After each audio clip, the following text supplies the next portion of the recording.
Assalamu alaikum wa rahmatullahi wa barakatuh. Aujourd'hui, je vais vous présenter un des thèmes les plus communs de l'œuvre Candide ou l'optimisme. Je vais commencer d'abord pour faire une petite introduction sur le plan du travail. On a comme plan du travail définition, histoire de l'esclavage, forme de l'esclavage, image représentative, l'esclavage dans Candide et enfin conclusion avec une vidéo documentaire. L'esclavage comme terme est l'état d'une personne qui se trouve sous la dépendance absolue d'un maître qui a la possibilité de l'utiliser comme un bien matériel. Il est la privation de la liberté de certains hommes par d'autres hommes, dans le but de les soumettre à un travail forcé, généralement non rémunéré.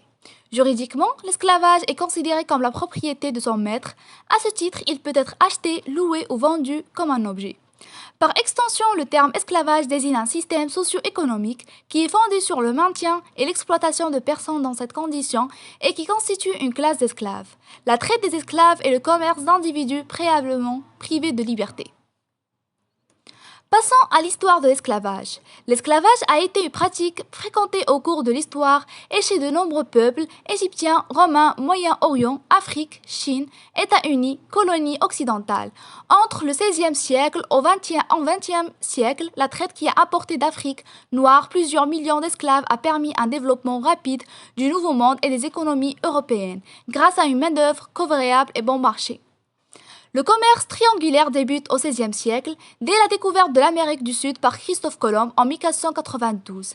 L'esclavagisme commence à se développer, le navigateur ramenant des Indiens en Espagne, mais c'est bien au début du XVIe siècle, à l'initiative des Portugais, que la traite des esclaves prend son essor et que va naître le commerce triangulaire. Pour les formes de l'esclavage, le travail forcé, l'Organisation internationale du travail considère comme travail forcé ou obligatoire tout travail ou service exigé d'un individu sous la menace d'une peine quelconque et pour lequel le dit individu ne s'est pas offert de plein gré. La servitude pour dette. Il s'agit de la forme d'esclavage moderne la plus pratiquée selon ONG londienne Anti-Slavery International, qui précise que cela consiste à exiger d'une personne qu'elle travaille pour le remboursement d'un prêt en lui faisant de fausses promesses. On lui fera alors accepter de travailler pour peu d'argent, voire pour rien du tout, souvent jusqu'à 7 jours par semaine. La traite d'êtres humains, la Convention des Nations Unies contre la criminalité transnationale organisée définit la traite d'êtres humains comme le recrutement, le transport, le transfert, l'hébergement ou l'accueil de personnes par la menace du recours ou le recours à la force ou à d'autres formes de contraintes, aux fins d'exploitation. Le mariage forcé ou arrangé, cela se produit quand un individu est marié sans son libre et plein consentement. La Convention supplémentaire de 1956 sur l'abolition de l'esclavage considère illégale toute pratique où une femme et sans qu'elle ait le droit de refuser, promise ou donnée en mariage, moyennement une contrepartie en espèces ou en nature versée à ses parents, à son tuteur, à sa famille ou à toute autre personne ou tout autre groupe.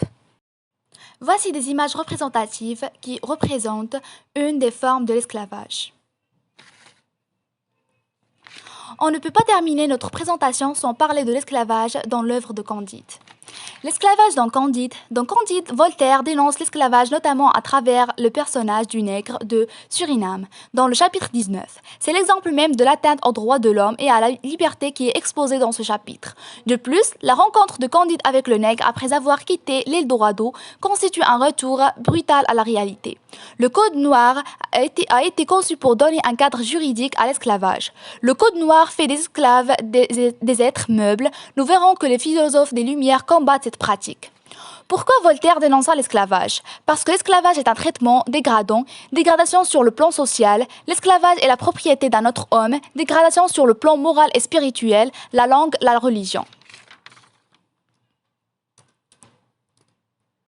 Ici, je vous présente une vidéo documentaire, vous pouvez la regarder après la présentation.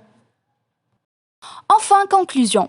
En conclusion, l'esclavage d'abord a été traduit comme la volonté d'un peuple voulant asservir un autre. En effet, durant les traites négrières, les Européens ont capturé des esclaves africains alors considérés comme des créatures du diable à cause de leur couleur de peau noire lors de l'époque du Nouveau Monde. Cela traduit donc un sentiment ancien de supériorité de l'homme blanc sur l'homme noir. L'asservissement et la maltraitance doivent être humain et une injustice qu'il faut dénoncer et combattre. Pour cela, il faut garantir à chacun un minimum de vie décente. Merci pour votre attention.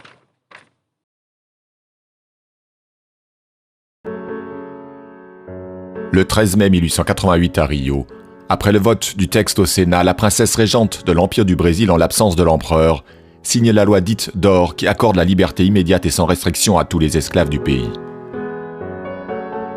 L'abolition de l'esclavage au Brésil, dernier pays de l'Occident à s'y résoudre, met fin à l'esclavage dans les Amériques. Depuis la conquête au XVIe siècle, la main-d'œuvre esclave s'était généralisée dans les Amériques et en particulier au Brésil. D'abord utilisée dans les plantations de canne à sucre, elle se répand à toute l'activité économique des colonies américaines, engendrant une traite transatlantique qui déporte des millions d'Africains. Ce n'est qu'avec l'émergence des mouvements anti-esclavagistes à l'époque des Lumières que les mentalités évoluent et que sont proclamées les premières abolitions à la fin du XVIIIe siècle. En 1807, l'interdiction de la traite par l'Angleterre entraîne les nouveaux pays indépendants de l'Amérique espagnole à faire de même. Mais la promesse portugaise de mettre un terme au trafic des esclaves reste sans effet. Le Brésil indépendant devient le principal marché de la traite clandestine. Alors que la plupart des pays d'Amérique ont émancipé leurs esclaves dès le milieu du XIXe siècle, au Brésil, les idées abolitionnistes finalement défendues par la bourgeoisie libérale de Rio ne mèneront à l'abolition générale qu'en 1888. Imposée sans compensation financière, elle conduira les grands propriétaires fonciers à joindre l'opposition pour renverser l'Empire et proclamer la République l'année suivante.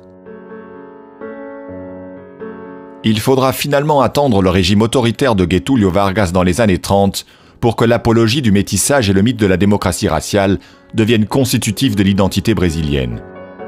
Quant à l'esclavage formel dans le reste du monde, il ne disparaît qu'avec les déclarations d'abolition dans les pays du Golfe et tout dernièrement en Mauritanie en 1981.